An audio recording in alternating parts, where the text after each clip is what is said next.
Lorinda Roslund, a 37-year-old single mother of two in Madras, Oregon, has been preparing for an emergency. After a medical crisis took her out of work for a few months in 2013, she spent the next 7 years building a strong savings cushion. She opened a massage and facial business in 2016, and even though demand for appointments was consistently strong, she also took on a second job working as a masseuse at a nearby ranch once a week. "I had 2 jobs because I figured if something happened with one of them, I'd have another one to fall back on," Roslund told Forbes. "I was not prepared for a pandemic." Stay-at-home orders shuttered both businesses in March, and while Oregon laws would allow Roslund to reopen her massage studio, the ranch is still closed. She says childcare issues have kept her out of the workforce. Her pre-pandemic solution, which was to have her parents watch her sons, is no longer an option. They're in their 70s, and until they can receive a vaccine are at high risk of contracting COVID-19. Roslund's friends, meanwhile, all work during the day. They say it takes a village to raise a child, and, the village kind of evaporated when the pandemic came along, she says.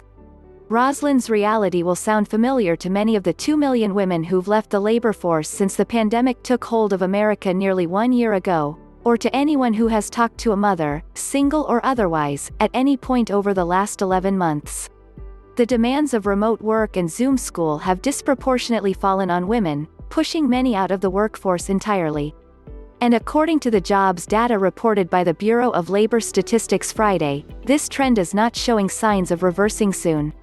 The January jobs report didn't look all that bad at first glance. The American economy added 49,000 non-farm jobs in January, and the unemployment rate for women overall ticked down to 6.0% from December's 6.3%.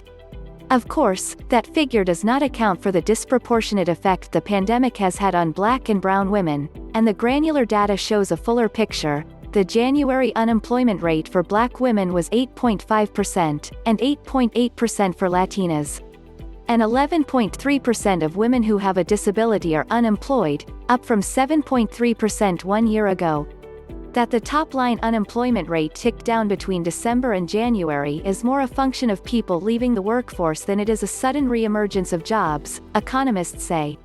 A National Women's Law Center analysis of the jobs data found that 275,000 women left the labor market in January alone, bringing the total number of women who've left the workforce since the beginning of the pandemic to 2.3 million, and the female labor force participation rate, meaning the percent of American women who are either working or looking for work, to 57%. Before the pandemic, women's labor force participation rate had not been this low since 1988, writes NWLC analyst Claire Ewing-Nelson.